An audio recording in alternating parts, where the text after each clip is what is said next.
Pull up in motorcades. I got a show today. It's all I'm trying to do. Hustle and motivate. Choppers a throwaway. Hustle the overweight. That's why they follow me, huh? They think I know the way. Cause I took control of things. Ballin' the solo way. And if you pattern my trend. What's up, everybody? Welcome back. Welcome to the Modern Mentality Podcast. I'm going to be straight with you guys. I'm super excited for this episode. This has been on my mind for the last week. You shot me a text, I want to say last Thursday, and you said you'd be in town on Tuesday, and I've been counted down. So, person I'm bringing out isn't just somebody who got lucky in sales. This guy's been doing it for 24 years in the DDD space. And before most people had figured out what they wanted to do with their life, he was already working on that. So it's only right to bring on the one and only, the GOAT, Cody Veivell. Oh man, how we doing? Man, that's a good intro, but I wouldn't say I'm any of that. But lucky to work with you and learn from you and your team. We're excited to have you on, Cody. You want to talk about before the money, before the titles, and obviously just talk about where you were when you first started. Let's go back before it. What was life like for Cody? Where are you from? And I'm from a little town called Beaver Dam, Utah. Tiny place between Tremont and Logan, right at northern Utah, right at the Idaho border. So there was, within like 5 minutes, the only house that was within 5 minutes of my parents' house was my grandma and grandpa's house. So in the middle of nowhere, farmland. How many people lived in the town?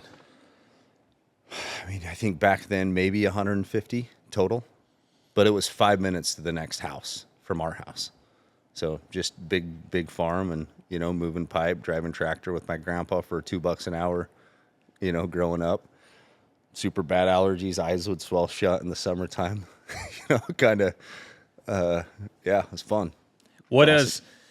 So you grew up in a small town. And I want to just jump into it, if we can just get into it. How did you end up on the doors? What was kind of the transition from you going from a small town and then transitioning into door to door? Yeah, so I was a certified welder and then was also working for my dad's machine shop in my first year at Utah State. So I graduated from high school 2001 and then immediately went to Weber State for one semester and then transitioned up to Utah State. All my buddies, I was doing the welding stuff and then I was also working for my dad's machine shop at the time. And my buddy came home who I was living with, who was about to go on a church mission, and had the Utah Statesman, the actual paper. Back then there was that physical paper, and he said, "Hey, you should call this company." And it said, pest control sales for the summer in Dallas, Texas, and he's like, "You'd be good at it." So I called. The people were coming in like the next couple of weeks. I met with them, signed up. And then this girl calls me and says, "Hey, if you're going to sell pest control, I think you should sell alarms because you can make more money. So if you just learn to sell the same amount, you're going to make a ton more money." It's like, "No, I'm good. I really like these guys." She's like, "Well, just meet with this company because if you meet with them, then I get a gift card to Maddox." And anybody that's from northern Utah knows what Maddox is. So I was like, "All right, I'll go meet with them." So I show up to this house. Guy opens the door and says, "Fill this out and put this on," hands me a shirt and a packet of paperwork. So I thought I was showing up to an interview. How old were you there at the time? 19. 19. There was like 6 to 8 people in the room, like collared shirts. Like, I didn't even know anything. Yeah. It's kind of weird. Fill this out, put this on. Just 19-year-old little, shy guy.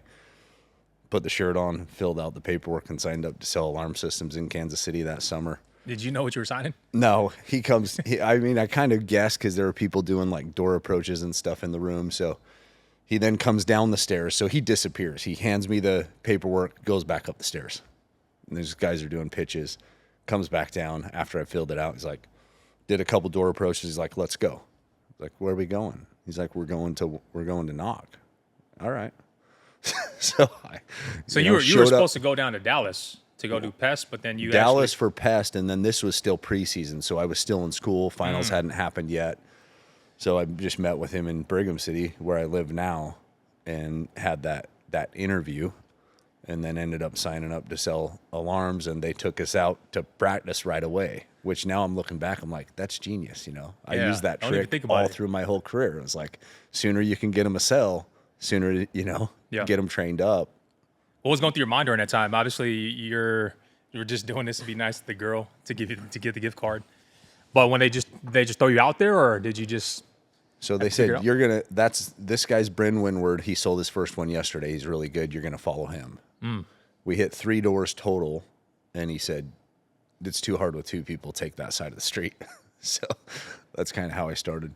What is because this is 2002? 2002. Yeah. What was 2002. commissions like during that time? Back then it was pretty low. It was like $100 a sale up front, and then the rest was back end. But it was like, I think total pay was a little under 200. I think I installed 105 and made 17 grand all in, and I was the top rep in the office. So did you end up ever going to Kansas City? Yeah, that's where we went. So he got us out doing preseason, getting excited, making some sales there. Yeah. To prep, once you're done with finals, you ship out for the summer. How was it your first week in Kansas City? First 2 weeks, super hard. I sold a couple in Utah, so I was thinking, well, I'm going to go out to Kansas City. It's going to be, there's more crime.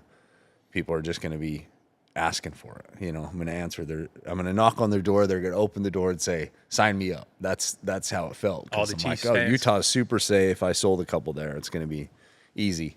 Show up and just get my teeth kicked in for 2 weeks straight. 2 weeks straight. Were your parents ever supportive of you doing it when you first started? My parents were supportive of it, but they were skeptical. Like, wait, you're going to do what? You're going to move where? And you're going to do, huh? So I had 3 older sisters. There's 8 kids total. So 6 sisters total, 3 girls, and then me. And so the girls had never really moved away at all.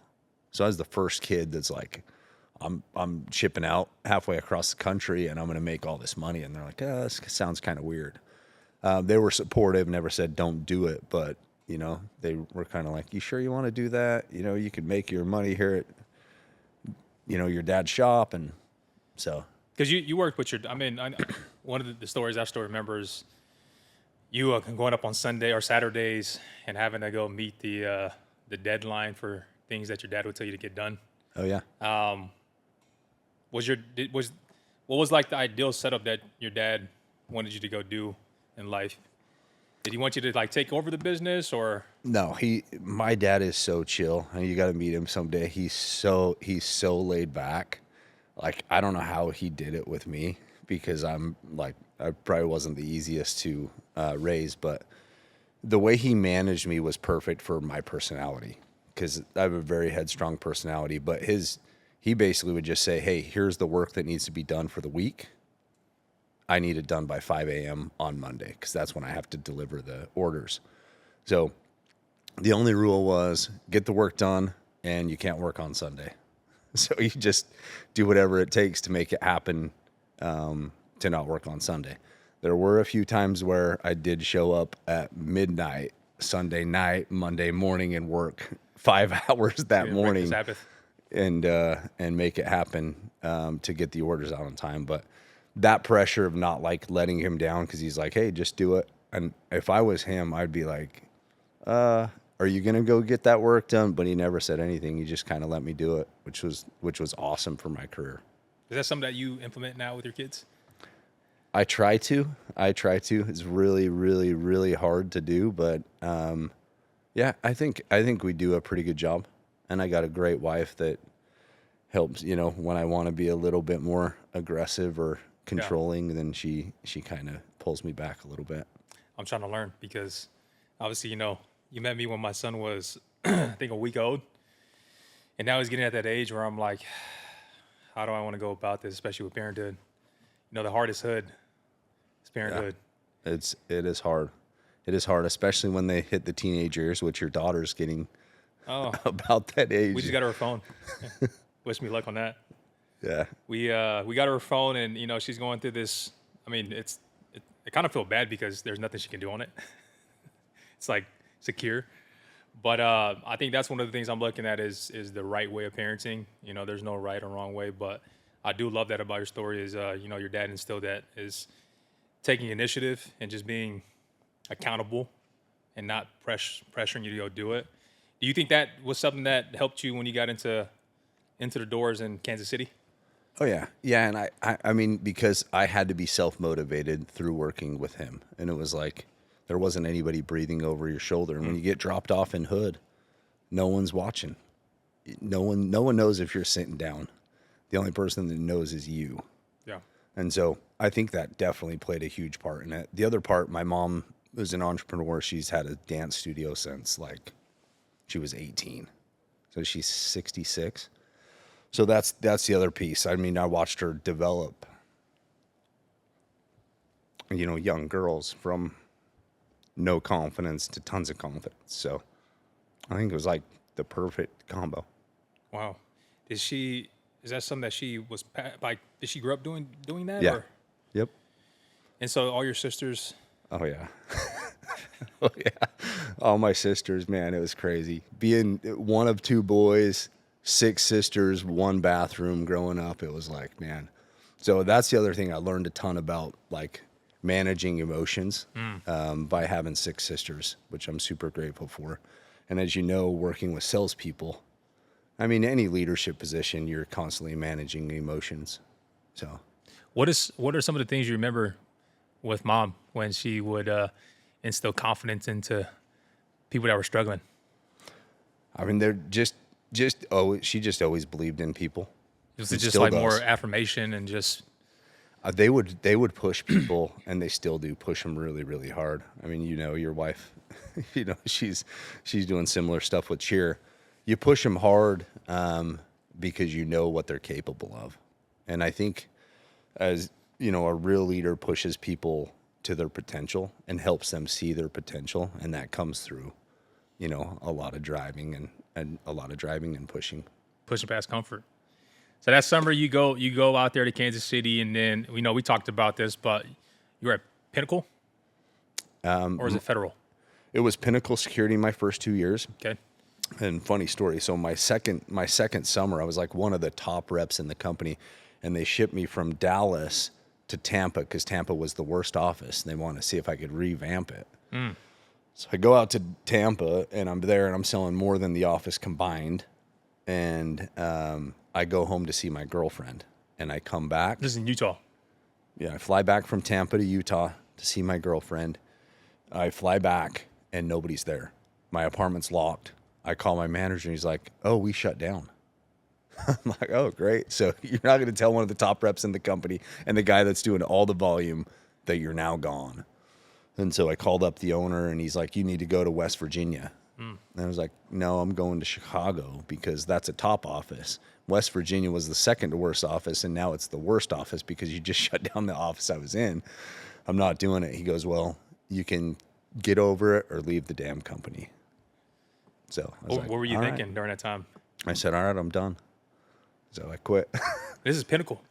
So Yeah. then what was the next opportunity that came your way? So I quit. I called my manager for my first summer. I knew he had just started a little monotronics dealer and was operating out of Utah. I said, "Hey, can I come and knock doors in Utah, get through the summer, and then go build with you?" So I did that.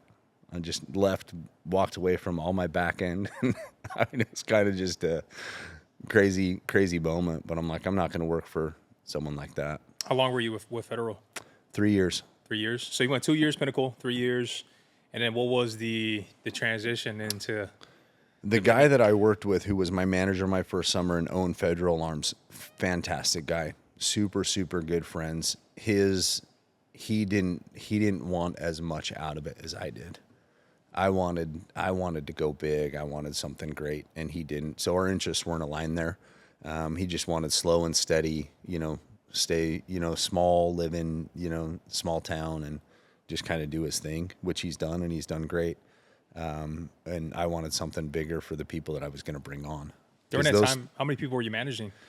So the first year I took 5 people out, and we all finished. So there were 6 of us total. I had a great year. The next year we hired like 25, and then I only had 4 or 5 come back. And then the next year, there's like 45. And so it was kind of like bring a ton of people in, give them an okay experience. And I just wanted something bigger. So I made the transition in the fall of 2007. 2007. Who was the initial contact of recruiting you over?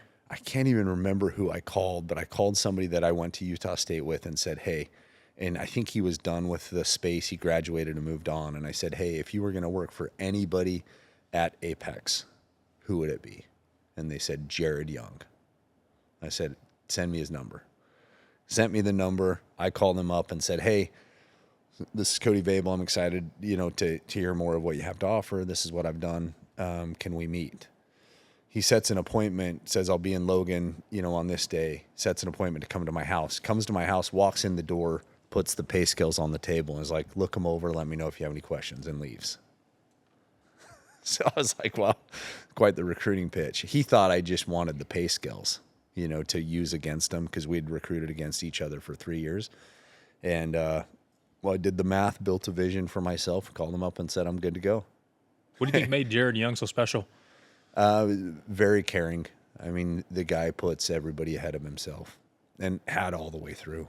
I mean, Yeah. we worked together for the entire time that I was there. And as we were moving up in the company and the company was growing, he brought me on as a partner pretty early on to help. We had very different styles that we complemented each other so well. And he believed in me, trusted me, put a lot of teams with me and helped me develop them. And What was the setup? Because to become like a partner, obviously that's something that's you got to go do tons of volume. Was that like in a year span? Did it take you some time to become a partner at Vivint? so my goal at Vivint was to double my production every year. The way that I was going to do that was double my teams. And then it just put a ton of pressure on me to put in the work to build the teams. And so I did that for 4 years straight. And then after that, I went full regional. So I stopped moving for the summers. But also part of that goal was I'm going to also be the top rep. So all 4 of those years, I was the top rep. Nobody outsold me in my org. I think top 10 or 12 in the company as well. What do So you high think, volume. Cody? And I'm actually curious to hear this. What do you think separates the top reps in most companies? You always have to be learning, but I think the two indicators of success in life, and this is anything. And I always tell people, hey, we're not just door to door. We're just business people, and this is life. And there's 2 things. If you want to have success in anything, you have to have both of them, and it's very simple. And it's just put in the effort and have a good attitude. And if you have those 2 things, then you're going to dominate. It's just there is no ifs, ands, or buts. And if you're ever having a hard time in life, you're missing one of those 2. You're either not working hard or you're having a bad attitude. Yeah, because that's one of the things I see. There's really talented reps in the space, but they just lack the emotional control. And I think, I actually adopted, that was like one of the first things you said to our team when you first came out here was those 2 things. And that's one of the things we've implemented in our organization is just be a good person, have a good attitude, smile. And usually if you can have those 2 things every single day, you're destined to find success. So I want to talk about Vivint, Cody. Me outside in, I come from the inner city, come from LA, so I don't know much about this space. But like Vivint was the mecca, and I felt like it created so many entrepreneurs. There's so many great stories that we hear about. What was it like working with, Jared Young and some of the, like Todd Peterson? What was your experience during those times? I mean, working with Jared, he was just cared a ton about people, and that was big for me. The other thing is he taught me to relax a little bit. Everything doesn't have to be perfect. Everything doesn't have to be the way that you think it has to be. There is no like perfect box of a leader. Just go do your thing. And What do you mean by relax that? a little bit. I mean, he looked at everybody as extremely capable. It wasn't like they didn't have to look a certain way. They didn't have to come from a certain background. It was anybody can go and do this. And he would always talk to everybody and say, hey, if this redhead from Gunnison, Utah can go and do this, then you can, and that was kind of his thing he talked to everybody about. And then obviously from Todd Peterson, he was very similar. But the thing about Todd that's impressive, and I've been all over all kinds of different networking events, rub shoulders with all kinds of investors and business people, and everybody knows Todd. And I have not ran into one person that has said anything bad about him. And I can say about Jared Young as well. Yeah. I mean, you just don't find anybody that is like, and they weren't pansies. They held people to a standard, but everybody loves them. And I think it's because they just believe in everybody. They believe in everybody, and they just, and their vision was so big. I mean, Todd's vision for what he wanted to do was so big that it was almost like everyone thought he was a little bit crazy, but then he went and did it. What was his vision when he first came in? Well, I mean, at first was, hey, we need to deliver. I mean, his dad told him, you've got to deliver, a great experience to your customers and your employees. That was the biggest thing when he started the company. And he was starting to see things because Apex was just a dealer. So we were selling other people's product, and we were selling the monitoring services. And he said, in order to give the experience that our customers need, we need to do it all. And so he went full-fledged on that. And then he tried to get Honeywell to start building a touch screen because he wanted customers to have a better product. They told him no. So then he started his own product company, tested it, used a bunch of dealers, and then used that money to fund his own internal stuff that we built, and the beginning of full-on home automation, all of it. Yeah, because, I mean, you were there 15 years. I mean, you helped build that company. Talk us through that journey of going 15 years with Vivint and what you learned through it. I mean, there's so much. I mean, we could spend hours on what I learned. I think the biggest takeaway is it's just fun to go to battle every day with people that have a similar vision and work hard side by side. And it's not always perfect, but it was just an incredible experience to take something that was just a dealer all the way up to what it is today. 4 different, I think they've had 4 or 5 transactions now, which is pretty incredible, and it's changed people's lives. Yeah. Not just financially, but has taught a lot of people. And you look at how many companies have been built off of that offspring. Yeah. And I think that's the thing that Todd is probably the most proud of, is how many people have not just thrived there, but have also just thrived from the things that, everything was learned and taught in that ecosystem. Yeah. Because you mentioned, Jared Young, obviously you worked with him and he was able to get you to a partner level. What did that mean for you becoming a partner at that level and being able to go run and scale organizations? It was fun, but also challenging, because you had, when they brought the 7 together, because at that point there was like 3 or 4 different divisions in the company, which is kind of like different groups, right?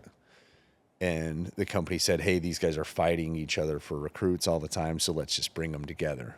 So imagine taking like your biggest enemies in life and putting you all on the same team and saying, hey, you guys are now partners, and you split pay.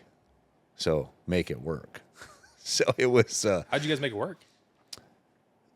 It's like anything in life. If you really just sit and get to know somebody, there's so much good. There's so much good if you're looking for it. If you're looking for the bad, and when you're competing, you're always looking for the bad. But then you get around a table with these guys, and you're like, wow, there's a lot I can learn from them. Yeah. And I mean, I learned a ton from every single one of them. What was like one of your, obviously other than Jared Young, what was your other big influence with the other guys that you worked with? Was it? I mean, they're all amazing. Yeah. Scott Brown is just a crazy networker. Like, he would bring groups in from all over the country all the time. Yeah. Just did a great job. Good connector. Jason Brown, who became really good friends with, is another one of those Jared Youngs, just cares and loves everybody. Jeff Mendez was just crazy good at systems. Like, building the best systems. And like, I remember traveling with him one time. We were up in Canada, and the Canadians were just obsessed with him because he can just quote, like, just quotes after quotes after quotes, and books after. Just the knowledge in that guy's head's crazy. Casey Boz obviously, leads with his heart and has done a lot of good for a lot of people. Bodie Gardner probably had the hardest job along with me inside the partnership, because we were having to deal with a lot of the money. So the hard conversations, the legal side of stuff. And he handled it really well. He protected our margins. Because I want to talk about that, Cody, the finance side of running a business, because running a business is tough. I mean, in industry now, companies are going bankrupt left and right. When you're managing a business, especially at that level, what are some of the things that you're looking for to evaluate? Is this a good decision we go do, or we cut back? And it kind of goes all the way back to the most important thing is that you got to, in order to have a good business, you have to take care of your employees and you have to take care of your customers. And so you have to, if you're going to do that, you have to evaluate risk constantly. You constantly have to be looking at what type of risk. So every decision that you make, it's like, where's the risk here? Yeah. And if it could jeopardize those couple things, you got to just make the hard decision and say no. And it's hard to do, especially as a sales guy, because you're looking, well, if we can generate more revenue, but is it sustainable? And is it more detrimental to the sales guy's mentality if it doesn't work out and you can't pay them right, or you can't pay them on time? Yeah. Because I think that's a tough spot to be in, to go make those decisions, because not only are you impacting yourself, there's hundreds and thousands of people that you got to go and lead. For you, especially in a leadership space, what are the characteristics that you need to have in becoming a good leader in business? Everybody's different, but you have to be honest. You have to be able to make hard decisions. You have to have tough conversations. But everybody's different. And I had managers, and still have managers, they're just all so different the way they do it.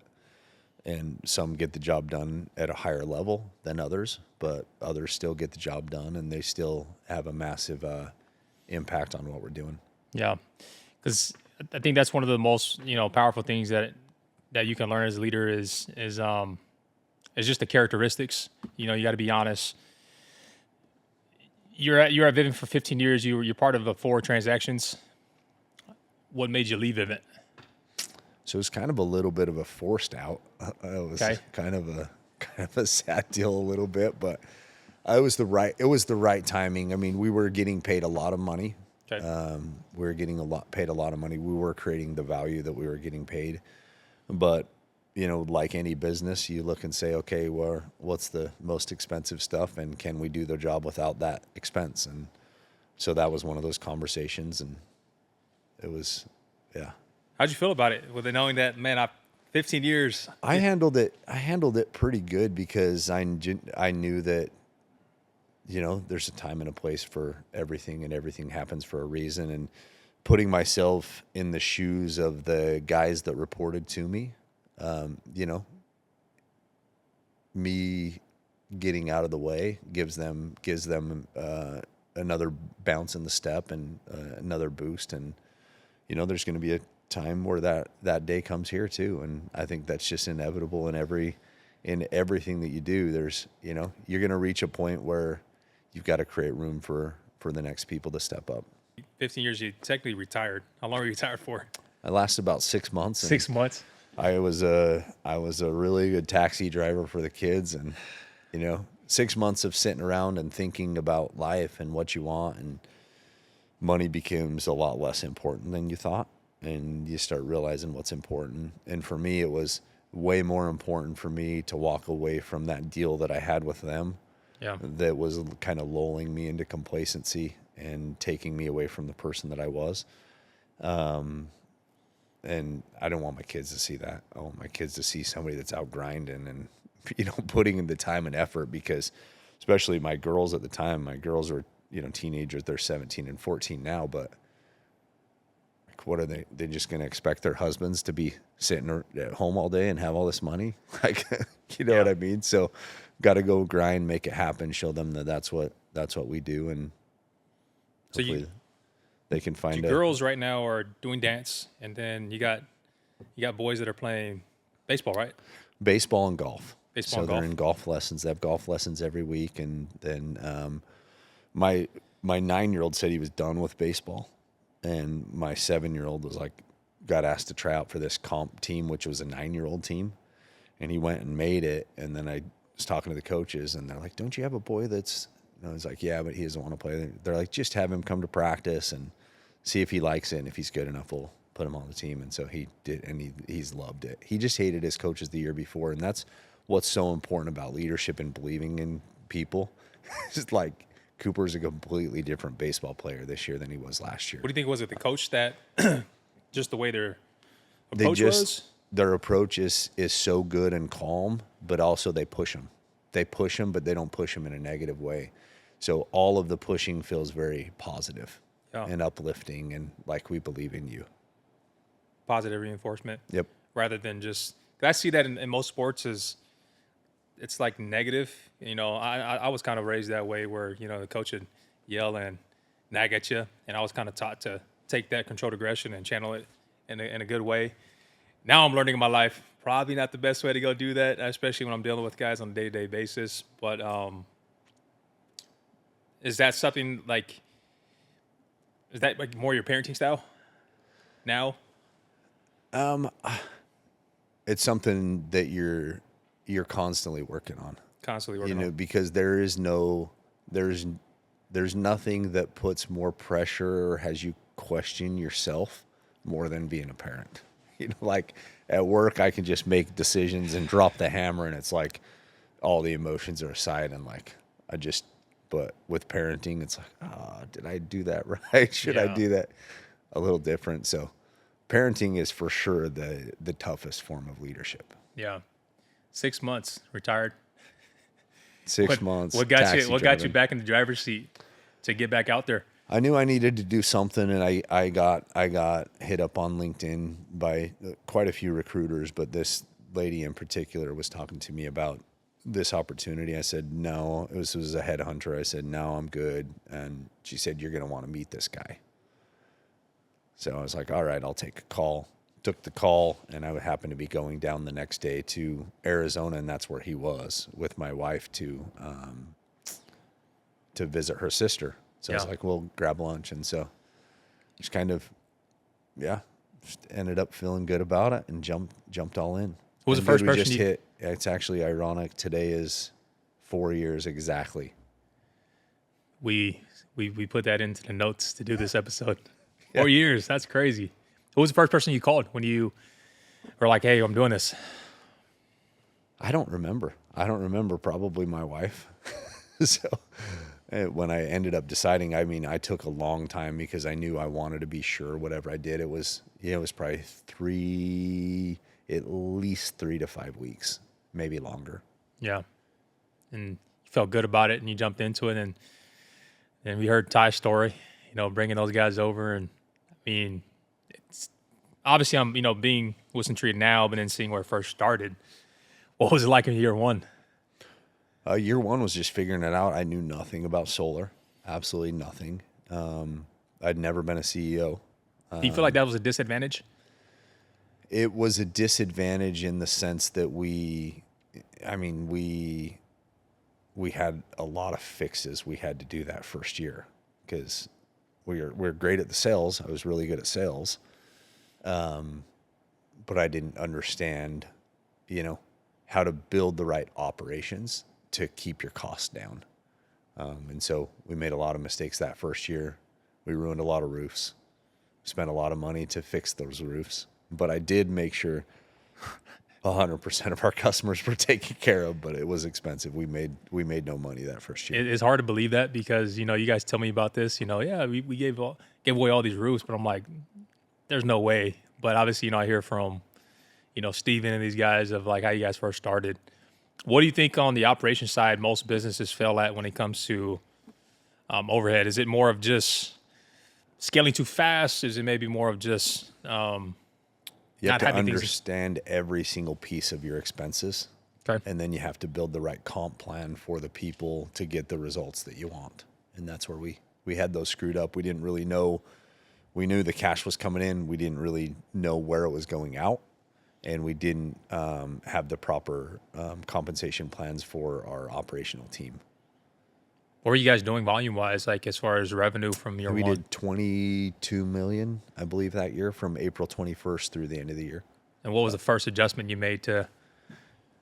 A few months in, we Fix. switched everybody to once we started having all these problems, we switched everybody from salary in the field to getting paid per job, and then we would bonus them based on past inspection.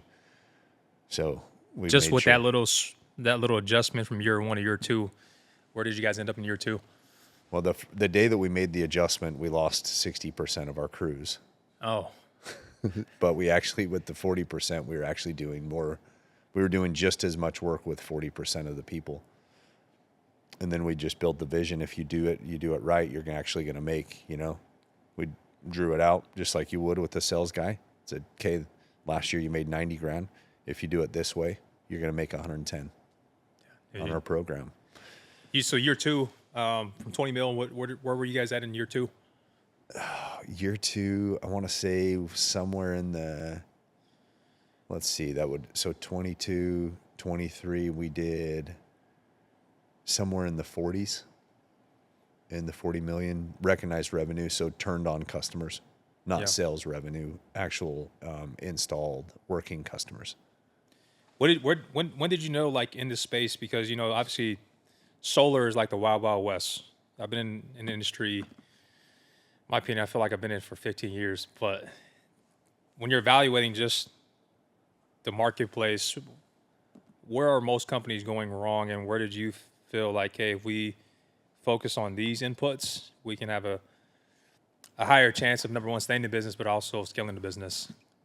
I think most companies in any industry is they create too much complexity. And I think in solar in particular, I think the reason why a lot of companies had a hard time is because they created a lot of complexity with the amount of partners they had. A lot of companies had multiple modules, multiple inverters to choose from. They had multiple finance companies. They just created this tons of just hard stuff to track.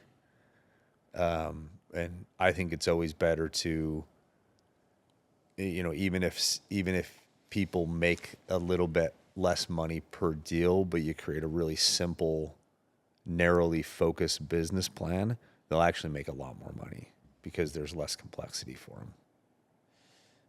Year two, you guys get up into that range, and obviously, year over year, since you guys constantly growing and growing and growing, I think that's one of the things that we've, especially this year, one of the big players fell out, and now we're starting to see a massive exodus. What do you see in the industry right now that you still feel like there's huge opportunity? I think there's a huge opportunity for, I think a big part of the future is battery storage. And I don't think anybody's really figured out real good battery storage. But I think that's going to be the future. The groups that figure out that piece are going to be the ones that are way further ahead. Because real battery storage that's not necessarily completely relied on the grid is because the utilities can still continue to constantly change stuff and do whatever they need to do to the customer, and storage helps eliminate the power that the utilities have there. But also with the right product, you can create a lot of demand relief, and the grid's so far behind that they need something incredible like that. Yeah.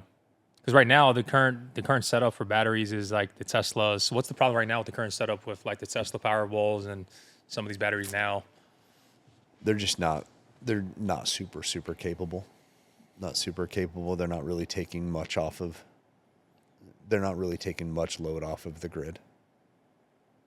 So the future is batteries. Where we get into? I think so. I think there's always going to be an awesome place for PV only, in certain markets where net metering is still really good and great thing for the homeowners. But in a lot of the markets where, there's not net metering, there's, a lot of issues with data centers going in and tons of grid pull, then. So what do you think? And I think this is just a topic because there's so many people right now that are obviously looking down on the solar industry on just, is it sustainable? What do you have to say about that? For those recruits that are probably, possibly looking at joining the industry, but they just don't have full confidence. What advice do you have? I mean, you just got to get with the right company that makes the hard decisions, but you as a sales guy have to be okay with that. And the problem is most of the companies that have went out of business have had amazing sales leaders, but they also made the decisions. And the decisions that they've made with kind of like owning the installer a little bit is the reason why they're going out of business. Yeah, I mean, it's starting to see I feel personally the marketplace is always going to have its ups and downs. I think I've prepped myself to know like every year there's always going to be something. Last year we dealt with the tax credits going away.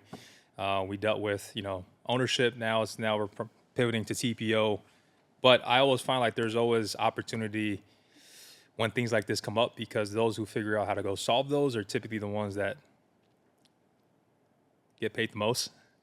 And I think that's one of the things that I'm excited about this year is jumping into solving a big energy issue. For a lot of the reps that are typically selling right now, where's a lot of because you talked about reps owning the installer, right? Like, what do you mean by that? Are they just leveraging the company too much? Yeah, and we get this. Like, there was a couple years ago when everybody was going to Illinois and they're like, oh, get on with Sonova. We have to have Illinois. And, oh, I don't know if I want to be at Suntria because we're not going to Illinois. And it's like, you can't make the decisions that the people without the information want you to make. Yeah. And the information and the books of Sonova never looked good. And anytime you go and have thousands of salespeople flood one market the same year, what are you going to have? You're going to have extended timelines. You're going to give a horrible customer experience. And how do the reps live? On commission. When do they get paid? They get paid at install. Yeah, a little bit with setters, but it's going to be a horrible experience. And maybe it's 20% easier, but you know what? Let's just go put 20% more effort where I know I can fulfill in those two areas that are important. And then, sure enough, everybody ended up leaving Illinois. Illinois about bankrupted. I could count 6 companies if they didn't bankrupt those 6. Most of those are already bankrupt, but, there's a couple hanging on. But it's been a rough. And that decision right there alone was what put a lot of them in a bad position. I mean, $20, $30, $40 million are owed to some of these installers from Sonova when Sonova filed bankruptcy. And it was all Illinois volume. So you just can't, you have to hold fast and just say, you know what, I'm okay growing. I mean, this year we're up 57% year over year. Everybody's flat or going backwards. And this is the first year that we've done that type of growth, and that's okay. Yeah. And I'm all about a valuable company just keeps going this way. And that's kind of what we're doing. And you know what I love, Cody, the most is with all this going on, you're always in this like calm state where you're still going on your marathons and your runs, and life's good and life's great. And all these things could be going down. Hey, companies are. But one thing I do notice is you're still focusing on your health, making sure you're in the best shape to be able to go lead. Where did the marathon running come from? Oh man, I don't even know if I like it yet. I really don't. It's pretty similarities. I like pushing myself to see if I couldn't. And last year, my daughter got in a car accident in October of 24. And it was pretty bad, fractured her pelvis all the way around. And I'm like, you know what? Remember that. I'm just going to live. I'm going to do something every year that's just makes me feel like more alive. So I just was like, said, you know, for 25, I was going to do a half marathon, but I wanted to do it fast, not just do it to do it. I wanted to do it fast. And then a full marathon. I ended up getting injured, didn't do the full, did the half. I was a little bit short of my goal time, which is fine. I gave it my all. So for a lot of listeners who are listening, what's a half marathon? How many miles is that? And what's a full marathon? The half marathon's 13.1 miles and a full is 26.2. And right now to be in like marathon, what is the pace you need to keep for like to hit a half marathon or a full marathon? What's like the pace per mile? Depends on your goal. Okay. I think anybody that does any of them it's just awesome. I mean, I stand at the finish line and watch people come through, and it is very inspiring. I mean, you've got all kinds of people. You got super old, you've got, you know, bigger, young, slow, fast, you got it all. And you just see the emotions from every person. It's phenomenal because they all just went and, you know, they pushed themselves. Yeah. Nobody goes and does it, even though, you know, someone might finish a half marathon in 3 hours, but they get to that finish line and they gave their all. You know, you see it on their face. So it's a pretty cool thing to do. I mean, if you ever want to see, like people that really just gave their all, watch the finish line of a full marathon. Did you see the one? Oh my There's gosh. this like, it's actually going viral right now on Instagram or social media. There's like a guy that's cruising at the end of his race, and then there's another guy. Oh yeah, I saw that. Yeah, and he's like giving it his all. Yeah, I think that was the LA marathon this year. Yeah, I always see that. I'm like, it's not how you start; it's about how you finish. So right now, you're about to go into, I think it's in. Is it in Ogden, Farmington? Ogden. Ogden. So I have the Ogden Marathon on May 16th. I believe it's like 3.5 weeks out.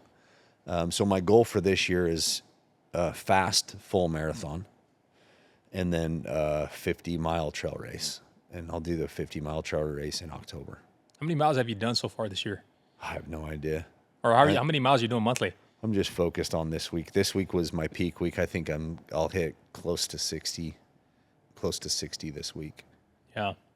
Do you feel like running and getting these marathons is pretty similar to business? Yeah, it's you can't just go start anything in life and have it just take off right away. You know, it's a slow progression. It's Yeah. a slow climb. Yeah, You don't just start out running fast. It's, you know, you create a plan, you follow the plan, and that plan eventually gives you the results that you want. So Cody, what is your vision? I got you know, every episode I sit down with every guest and we talk about, you know, the vision. What is the vision for you personally? The main thing that I want out of business is I want to create something that builds lots of young entrepreneurs into feeling like they own something. So I don't know exactly what that looks like long term, but I want to see lots of people take a shot at themselves and a chance on themselves as an entrepreneur and build and grow. And I actually think that's going to be kind of the wave of the future, you know, with AI and the ability for everybody to be more efficient and learn stuff. I think there's a huge opportunity with creating opportunity for people to be in some type of business role capacity and with ownership. So, last message for someone that is listening to this show right now, episode, and they're thinking about jumping into it. What advice do you have if they're currently dealing with doubt? What do you tell that person? What's the worst thing that happens? What's the worst thing that happens? You go bankrupt? Who cares? It's just money. Start over. You know, that's the thing. It's like there really isn't any downside. There really isn't downside. You're still healthy. You still got your family. You still got, you know, a lot of great things. If you You can walk, wake up in the morning. Life's good. So just take a shot at it. And, you know, if you fail, you fail. But I can tell you, if you put in the effort with a good attitude every day, your actual real effort, not just like going through the motions, then it always works out. But you really don't have anything to lose. I love it, brother. That's you heard it live and direct from Cody. Cody, appreciate you jumping on. You literally you came in at 1:00 and now you're headed back. You're headed to St. George tomorrow. Yep. So I appreciate you making some time to jump on the pod. But where can we find you, Cody? You can't really find me. I don't do much on anything. I heard that you're going to be doing the marathon and you're gonna capture every single mile. Well, maybe somebody will. We'll see. Yeah. One of these guys, you guys got to keep the camera going. But Cody, appreciate you. Got to do one more of these. Yeah, dude, appreciate you, man.